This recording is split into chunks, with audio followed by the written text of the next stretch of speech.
Microsoft CEO Satya Nadella just released his top 5 ChatGPT prompts, and they are very impressive. I thought I was doing some really cool stuff with AI, but when I saw what CEO of Microsoft was doing, it blew me away as to what's possible and what's happening at an enterprise level. In today's video, I'm going to cover these top 5 prompts and what you need to know as a CEO, as a founder, as a leader, when it comes to really taking AI in your organization to the next level.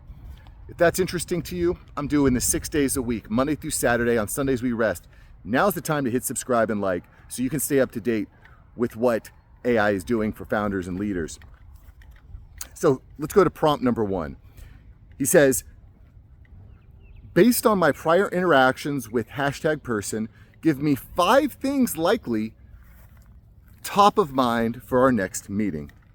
So what is this? This is meeting prep, guys. Fire your secretary, fire your receptionist.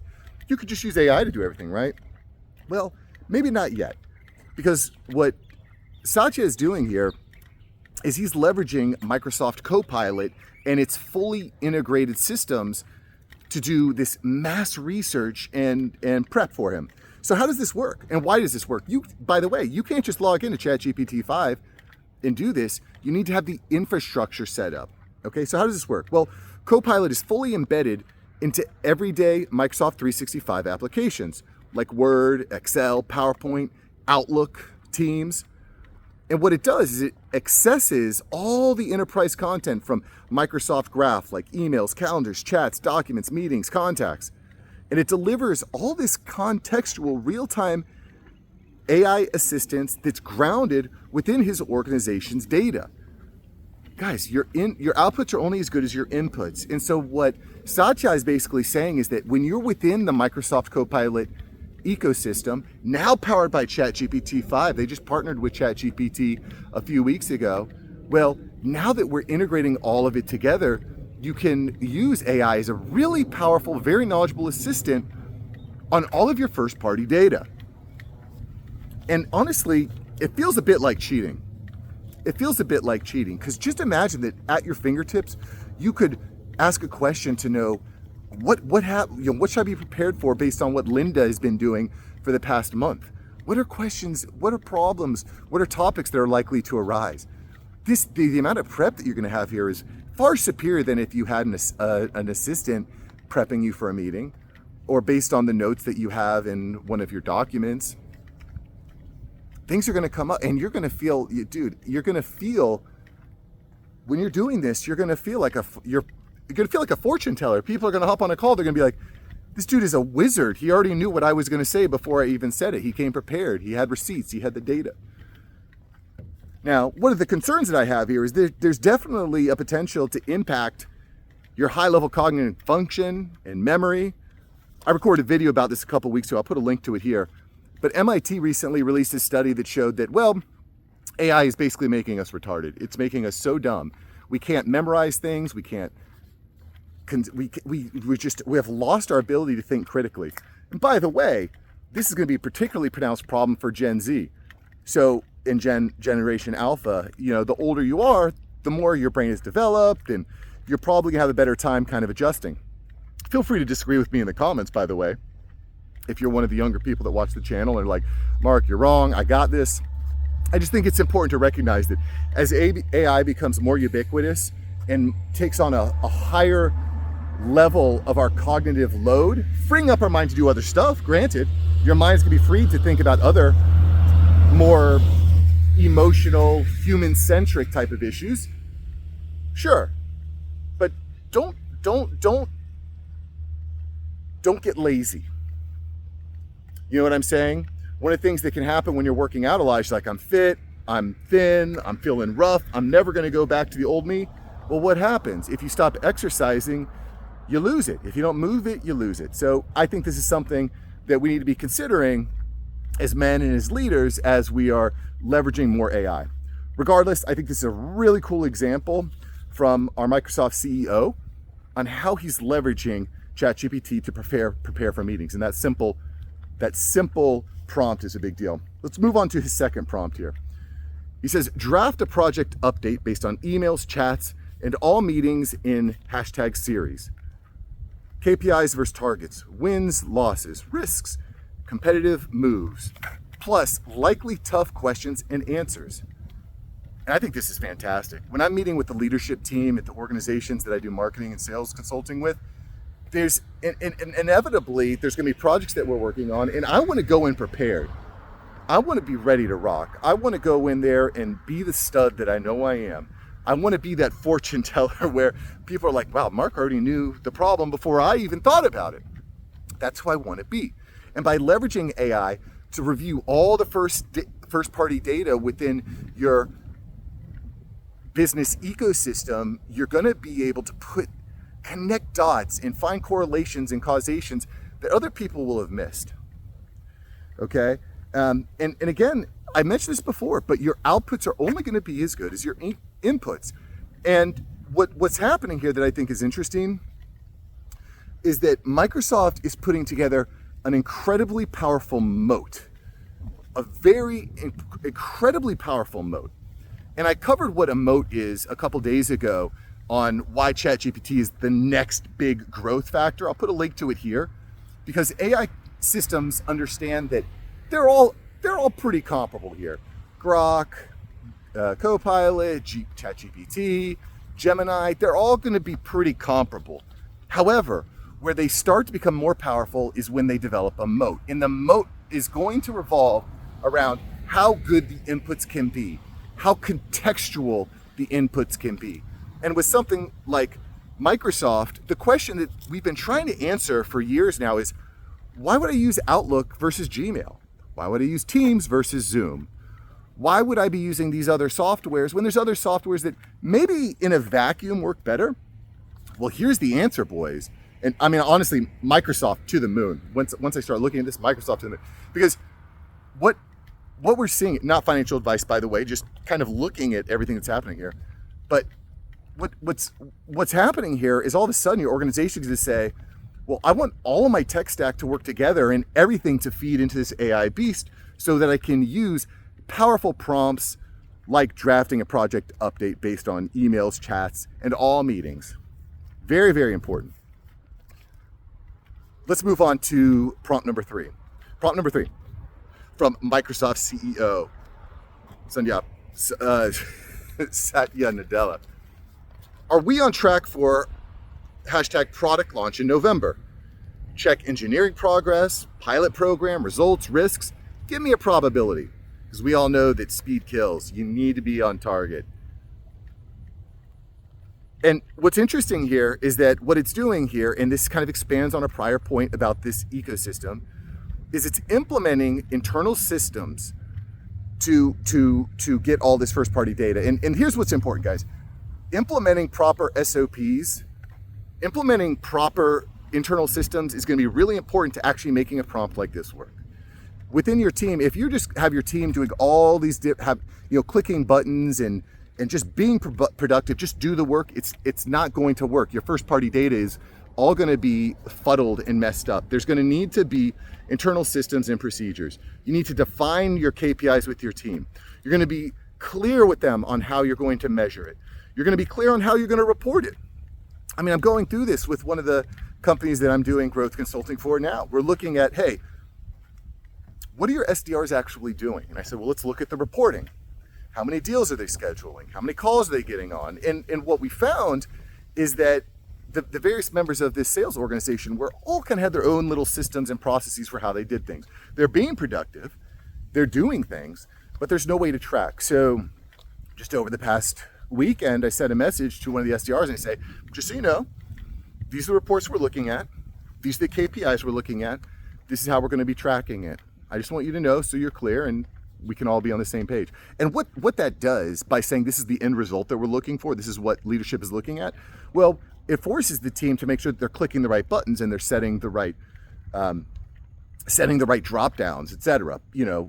Make sure they're clicking on the right meeting buttons, making sure they're logging their calls, because now they know that this is how the leadership team is reviewing it. And once you start getting that going, once they're using the systems and they're actually integrating into the software, well, that's when your AI can go in and start putting all these pieces together, okay? Because if your team isn't putting the inputs in, you're not going to have good inputs for your reporting and for a prompt like this. And by the way, this is going to dramatically change the way middle management operates. It potentially could remove middle management in a dramatic fashion, okay? Because you're just not going to need to have Jim, who's a middle manager, making sure that Sarah's getting her job done, because you at the top are going to be able to very, very quickly see and assess where everything is based on your AI, based on the systems that are in place. Very important, very important. And by the way, this could also really empower smaller organizations that don't necessarily have middle management in place. Well, you don't need them now. You understand? You don't necessarily need that person in the middle to be managing 2 or 3 other people, because you at a more senior level are going to be able to do that more effectively, more efficiently, because you've implemented the systems, you're made it clear how you're tracking, you made it clear on the reporting, and you're leveraging AI to find the problems, because you have this whole ecosystem, in this case, revolving around Microsoft Copilot. Another thing that I think is really important here, before we're about to get on to prompt number 4, another thing I think that is really important, that I think every founder, CEO understands, is that working within privacy and compliance guidelines is really important, because you can assume that once something goes into a public AI platform like ChatGPT, it's out there. Okay, but what Microsoft, at least what they claim, is that Microsoft Copilot respects your organization's security policies, like your security, compliance, and privacy controls, like multi-factor authentication and permission models. And the responses for you and your team, probably, are filtered to only include data and the user already has access to. So, your virtual assistants can have some tools, but they're not going to have access to upper level kind of discussions and et cetera, which I think is interesting too, which is, I think, really important. So now, again, companies need to be really careful about what they're sharing on AI platforms. I mean, ChatGPT just a few weeks ago had this leak where you could just Google private conversations that people had with their AI bots, and people, guys, are having some really, really private conversations with ChatGPT. You know what I'm talking about. It's like, imagine if your entire search history was just public. That's essentially what happened with ChatGPT. But ChatGPT is much more personal. People asking very sensitive personal questions about health, finances, relationships. You don't want that stuff going public, especially when it has to do with your multi-million-dollar organization. You definitely don't want that. So again, instead of cobbling together your Frankenstein tech stack, starts to make more sense to work within the Microsoft Copilot ecosystem. Okay, let's move on to number 4. Microsoft CEO's number 4 prompt here is: review my calendar and email from the last month and create 5 to 7 buckets for projects I spend the most time on, with percentage of time spent and short descriptions. And this is a no-brainer, guys. Time management is always a priority when you're managing as many projects as you and I are. But this helps align your time blocking and helps clarify your highest priorities.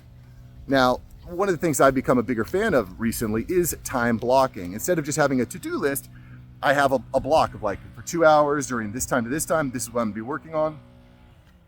Things just seem to get done better that way, okay? In any event, I think that's a really solid one here. All right, number 5. And thanks for being here, by the way. If you're still here, smash like, smash subscribe, leave a comment below. Do you think this is all overblown? I know a lot of people just think AI is hype. Do you think this is all hype?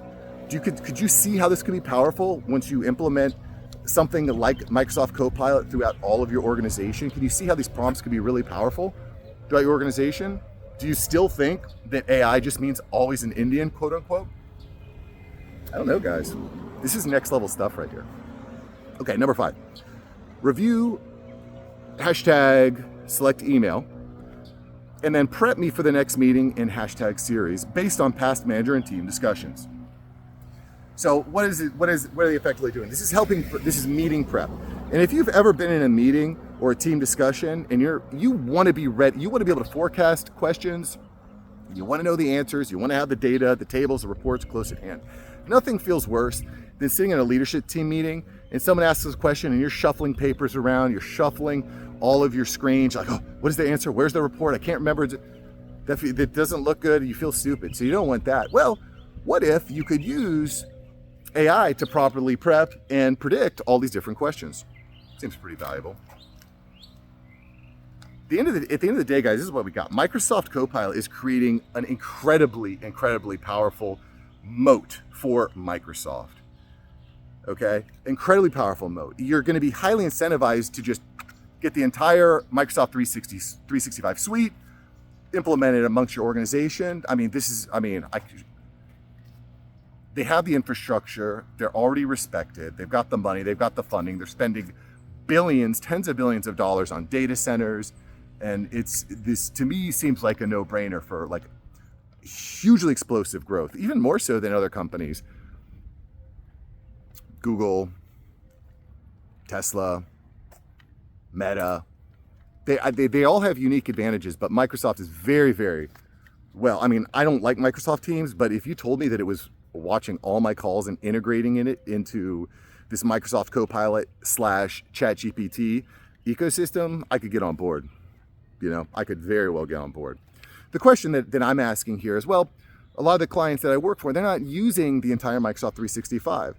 So could we build out this ecosystem using other tech stacks like Zoom, Gmail, Slack? Are there ways that we could connect all these together to use these prompts to a similar effect? And the answer is yes. The answer is yes. The short answer is yes. The longer answer is there are some major challenges here. It's going to be much more technically challenging to put it all together. You still have to deal with compliance issues. What if something gets shared where you don't want it to be shared because one software misreads another software? What if your VA gets access to CEO level data and information? There's a problem there. And by the way, these Frankenstein API connections with webhooks leads to unreliable data. Things get very complicated. I know with some of the companies I'm working with, when you're trying to connect things together with Zapier and webhooks, and sometimes the data on one platform looks different than the data on another platform. That creates confusion. But HubSpot says this, but our Google Looker Studio says this, but Stripe says this. It leads to some confusion, guys. And I just really think that what Microsoft is putting together here is very impressive. It is very impressive. Very impressive.